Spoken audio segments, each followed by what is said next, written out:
Imagine the teacher, for whatever reason, stood you up and told you to go to the corner and don't sit, just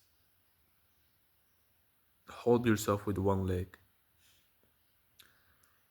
And the teacher, after that, she went out of the class and you stood there.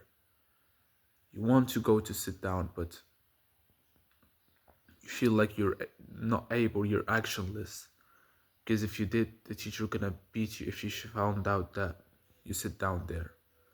But the teacher has an emergency and she went out of the school. You're going to sit there uncomfortable for 2 hours. For whatever reason, she made you do that. You might want to sit down in your place, but you're scared of the other students snitching on you, telling the teacher that you went back into the your seat and she gonna do something worse. Well, this is not an analogy, this is our how most of people live their lives. Most of people live their lives drowned by others' expectations. So when we were young, we had no control over our environment, our friends, our family. So we just picked up whatever belief, whatever judge on us or on things on life, just from people around us. And most of us have acquired a identity of someone who is inferior, right? And the thing is, we most of people in their 30s and 40s still live with that identity, with that self-image, which is stupid thing and not fair thing to do because you only got one life. But you might want to change, but you can't, not because you miss informations or knowledge or data on how to actually change yourself, but it's because you're kinda hesitating because of others people gaze when they're gonna notice that you changed, whether for the good or for the bad. They're gonna notice change. They're gonna notice that you change, and they're gonna tell it to you, and you feel comfortable. You feel that you wanna just hide. You don't want people to notice that you change. You just wanna, as if you just want new people, or you just want to reset them so they can believe the new you, the current you, without judgment. But this is not how most people do their thing. The point that I want to make here is you are afraid of the teacher, of her coming, and she might find out that you sit in the place, in your place, where what she said that you need to, as a punishment, you need to sit there in the corner. But the teacher, you know damn well that the teacher won't come ever. She might come in the next session, but not in this session. And this session only has 1 hour left. And what, you're gonna sit there fucking 1 hour, stood there as a punishment of someone who doesn't exist anymore? You're gonna still behave just like the way that people treated you when you were young, or your family treated you, or the beliefs that you held, the beliefs that they made about you, and you accept them without critically thinking. Thus, you're gonna just waste years of your life living a life that you don't like, living with a role that you don't want to play, and you want to play the role that you actually your real self, but and you want to express yourself fully, because that is your ultimate purpose as a man. But I'm scared of what people gonna think. I'm scared of what people.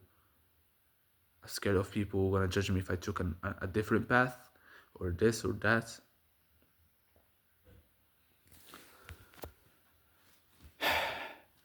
There is no wrong thing right.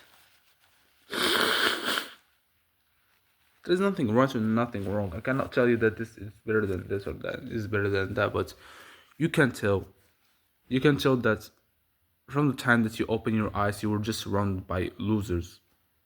And you, by listening to losers, is making you a loser as well for the rest of your life. Because if you changed and people who are losers saw that you changed, they're gonna judge you. But people who are successful, they're gonna say, "Well done, bro." What do you think is that? Because successful people were also same place as you, and they had to go through that fucking process, through that fucking journey, through fucking pain and needles. So they are now what they are, which is successful people.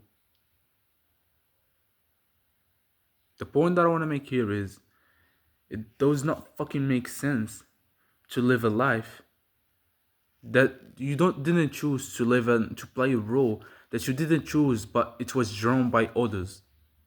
That most of the time you are afraid of those others, and you just play that role that they set you, because if you don't, they will beat you.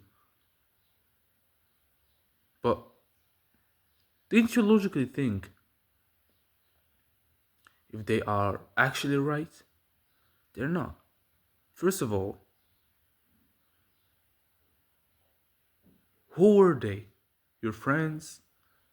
At what age? 5, 6, 7, 11 years old? Are they knowledgeable enough so they can understand your true worth? You answered that, of course, no. Why do you think that they do what they do to you?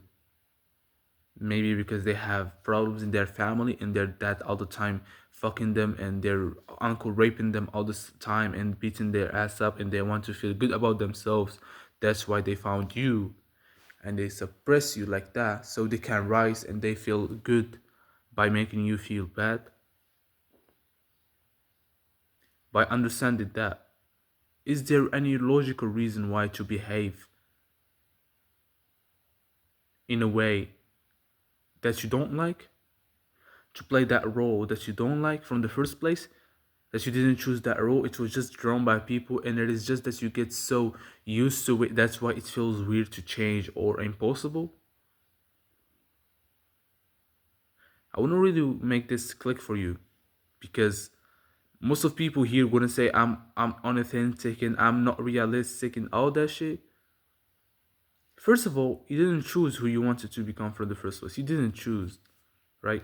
You didn't choose to fucking be that fucking lower tier guy in your friend group when you were young, and all people, you are the fucking slave in the fucking friend group. All people beat your ass up like a fucking bitch, like the fucking woman in the fucking group of men who all men fuck her so they can feel good and she ain't gonna feel bad. It doesn't make sense to play that role anymore. Those people, most of the time, they're in a bad place. Like I'm not like being wishy washy, but I'm truly saying that these people are not doing good with their lives. But I do good with my life.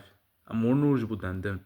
I'm better than them. Although they treated me back then as I was the lowest guy, but I'm the highest. And guess what? I'm younger than them with fucking 5, 10 years. It's actually weird. But people who actually treated me good back then, they are doing good with their lives. But the point that I want to make here is not if you're good with people, then God gonna guide you, and if you're bad with people, God won't guide you. I'm not saying that, but what I'm saying is the difference between those two kind of people, successful and unsuccessful people. Successful people will treat you good. In fact, they will fucking hype you up if you changed. But unsuccessful people will criticize you for that, because it is uncomfortable to change. They don't want to realize that they are a piece of shit. That's why they will make you feel like a piece of shit for changing, so you won't change, so they can feel good without effort. And that's why most of people tell. That's why most of people says change your environment, change the people you surround yourself with, change your friend group, just change completely, so the new self can emerge. So your heart is not fucking suppressed by others people's gaze, and he can truly choose who he wants to become. Sure, you can change, whether it is in between those bad people or in a completely different place where nobody knows you and you can play whatever role you want without feeling the uncomfortable feeling.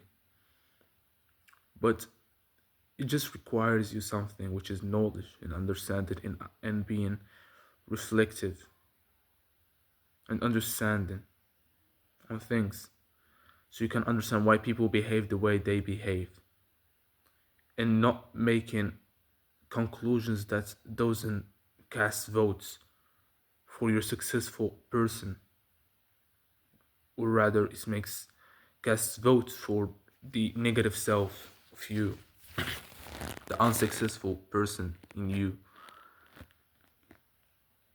So if you're someone who's struggling, he knows that he didn't choose to be the person he is right now. Although he changed friends, but he still feels that he cannot change. Like something inside of him don't want to change. I recommend you read Psycho-Cybernetics by Maxwell Maltz, and you'll understand what I'm talking about.